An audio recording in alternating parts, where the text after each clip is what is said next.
வணக்கம். இன்னைக்கு நாம பார்க்க போற இந்த பதிவு ராமாயணத்திலேயே ரொம்ப உணர்ச்சிகரமான பிரம்மாண்டமான ஒரு பகுதியை பத்தினது.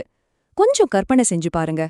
ஒரு அடர்ந்த காடு, ராமனும் லக்ஷ்மணனும் ஆழ்ந்த கவலையில இருக்காங்க. இராவணன் தன்னோட பொன் ரதத்துல சீதைய கடத்திட்டு போன அந்த இருண்ட அதிர்ச்சியான தருணம் அவங்க கண் முன்னாடி வந்து வந்து போகுது. இது ஒரு தேடலோட ஆரம்பம் மட்டும் இல்லைங்க, ஒரு மாபெரும் நம்பிக்கை பயணத்தோட தொடக்கம்னு சொல்லலாம். இப்ப நம்ம நேரா விஷயத்துக்கு வருவோம். சீதைய தேடி வந்த வானரப்படை தென்திசை கடலோரத்துல வந்து நிக்குது. அவங்க முன்னாடி எல்லையே இல்லாத மாபெரும் சமுத்திரம். அலைகள் பயங்கரமா ஆர்ப்பரிக்குது. அந்த படையோட கண்கள்ல ஒரு பெரிய குழப்பம், விரக்தி. இந்த மாபெரும் சமுத்திரத்தை எப்படி தாண்டுவது? இலங்கையை எப்படி அடையப் போறோம்? இதுதான் அவங்க முன்னாடி இருந்த ஒரு பிரம்மாண்டமான கேள்வி. சீதையை தேடும் பயணம். இந்த முதல் பகுதியில ஒரு சுவாரஸ்யமான பின்னணியை நாம பார்க்க போறோம். என்னதான் வானரப்பட பயந்து போய் நின்னாலும் அங்க ஒருத்தர் மட்டும் அமைதியா ஓரமா உட்கார்ந்திருக்காரு. அவர் யாருன்னு உங்களுக்கே தெரியும், ஹனுமான். ஆனா அவர் ஏன் அப்படி அமைதியா இருக்காருன்னு என்னைக்காவது யோசிச்சிருக்கீங்களா? இதுக்கு பின்னாடி ஒரு ரகசியம் இருக்கு. ஹனுமான் சின்ன வயசுல தன்னோட அபாரமான சக்தி அதிகமா பயன்படுத்தினதால முனிவர்கள் அவருக்கு ஒரு சாபம் கொடுத்திருந்தாங்க. அதாவது, உன் முழு சக்தியும் நீ மறந்துடுவ, யாராவது உனக்கு அதை ஞாபகப்படுத்தினா மட்டும்தான் அது உனக்கு திரும்ப கிடைக்கும் அப்படிங்கிறது அந்த சாபம். உலகத்தையும் அளக்குற சக்தி இருந்தும் அவர் அமைதியா இருந்ததுக்கு இதுதான் காரணம். சக்தியை உணர்ந்த ஹனுமான். இதுதான் இந்த மொத்த கதையிலேயே ஒரு மாபெரும் திருப்புமுனை. இந்த இடத்துல தான் வயசுல மூத்தவரான ஜாம்பவான் குறுக்கிடுறார். அவர் ஹனுமான பார்த்து ரொம்ப ஆழமான கம்பீரமான குரல்ல ஒரு விஷயம் சொல்றார். நீயே மிகப்பெரிய வீரன், உன்னால இந்த பெரிய கடலை தாண்ட முடியும். அந்த வார்த்தைகள் சும்மா ஒரு ஊக்கம் கிடையாதுங்க. ஹனுமானோட மனசுக்குள்ள ரொம்ப காலமா தூங்கிட்டு இருந்த சக்தியை தட்டி எழுப்பின ஒரு நெருப்பு பொறினே சொல்லலாம். ஜாம்பவான் அப்படின்னு சொன்ன உடனே என்னாச்சு தெரியுமா? ஹனுமானுக்கு தன்னோட பழைய நினைவுகள் எல்லாம் மெல்ல மெல்ல திரும்புது. அவரோட உடம்பு ஒரு இமாலய மலை மாதிரி பிரம்மாண்டமா வளர தொடங்குது. அவரை சுத்தி ஒரு மாபெரும் தெய்வீக ஒளிவட்டம் பிரகாசிக்குது. அந்த அபாரமான சக்தியால வீசுற காத்துல சுத்தி இருக்கிற மரங்கள் எல்லாம் பயங்கரமா குலுங்குது. ஒரு பெரும் சூறாவளி காத்து வீச தொடங்குது. இது உங்க மனக்கண்ணுல ஒரு பிரம்மாண்டமான சினிமாவா நினைச்சு பாருங்களேன். வாவ், நிஜமாவே சிலிர்ப்பா இருக்குல்ல? கடலை தாண்டும் பயணம். இப்போ அந்த மாபெரும் பயணம் ஆரம்பமாகுது.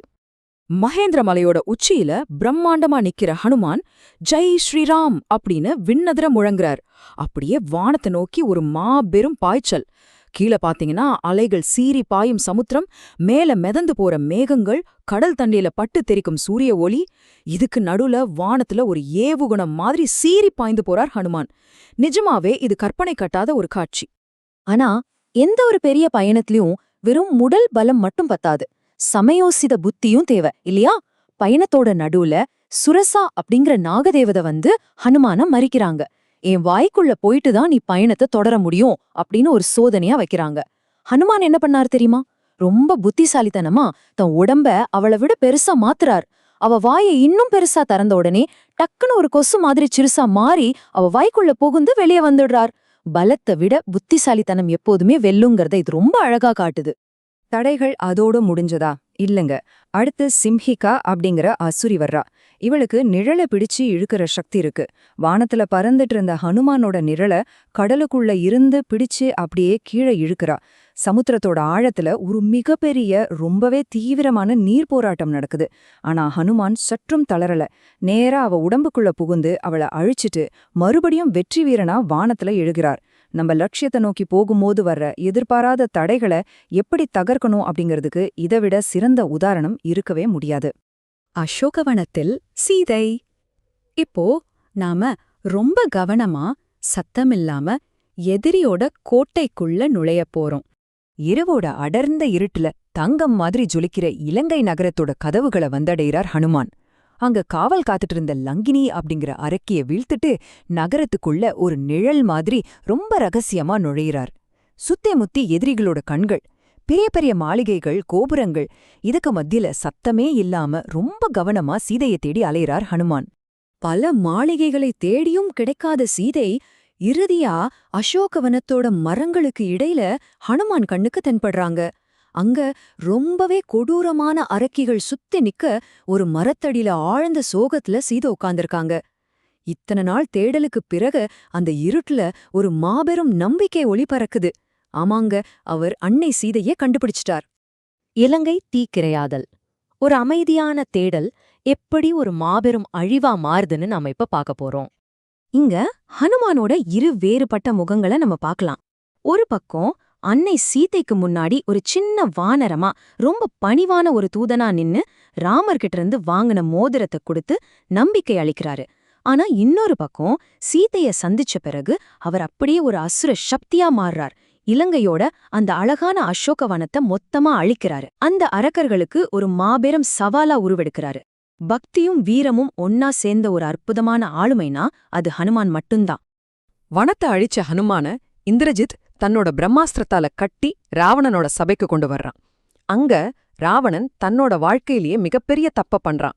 இவன் வாலில தீ வைங்க அப்படின்னு உத்தரவிடுறான். அவ்வளவுதான், அந்த நெருப்பையே தனக்கான ஆயுதமா மாத்துறார் ஹனுமான்.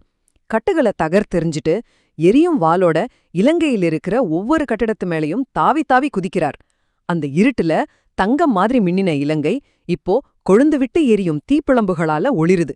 அந்த இரவே ஒரு பகல் மாதிரி மாறிடுச்சு. வெற்றியும் நம்பிக்கையும் மாபெரும் அழிவுக்கு பிறகு கிடைச்ச ஒரு ஆழமான அமைதி. இலங்கைய எரிச்சதுக்கு அப்புறம் மறுபடியும் ஒரு பிரம்மாண்டமான பாய்ச்சல். ரொம்ப அழகான ஒரு சூரியோதயத்தோட பின்னணியில சமுத்திரத்தை கடந்து திரும்பி வராரு ஹனுமான். நேரா ராமனோட காலடியில விழுந்து வணங்கி ரொம்பவே உணர்ச்சிகரமான குரல்ல சொல்றாரு, நான் சீதையை கண்டேன் அப்படிங்கிற அந்த ஒரு வாக்கியம் ராமனோட மனசுல இருந்த அத்தனை கவலைகளையும் இருட்டையும் ஒரே நொடியில சுக்குநூறா உடைச்சிடுது. சரி, இந்த முழு கதையில இருந்தும் நாம எடுத்துக்க வேண்டிய மிக முக்கியமான பாடம் என்ன? நம்பிக்கை இருந்தா எந்த பெரிய தடையும் கடக்க முடியும்.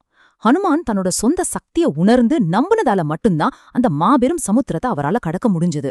உங்களோட வாழ்க்கையிலயும் சரி, உங்க முன்னாடி ஒரு பெரும் சமுத்திரம் மாதிரி தடைகள் நிக்கலாம். ஆனா ஹனுமான போல உங்களுக்குள்ள இருக்கிற அந்த அசாத்தியமான சக்திய நீங்க முழுமையா நம்புனா எந்த தடையும் ரொம்ப ஈஸியா கடந்து போகலாம். அடுத்த முறை உங்க முன்னாடி ஒரு பெரும் சவால் வரும்போது உங்களையே நீங்க கேட்டுக்கோங்க, உங்களுக்குள்ள தூங்கிட்டு இருக்கிற அந்த மாபெரும் சக்தி என்ன? யோசிச்சு பாருங்க.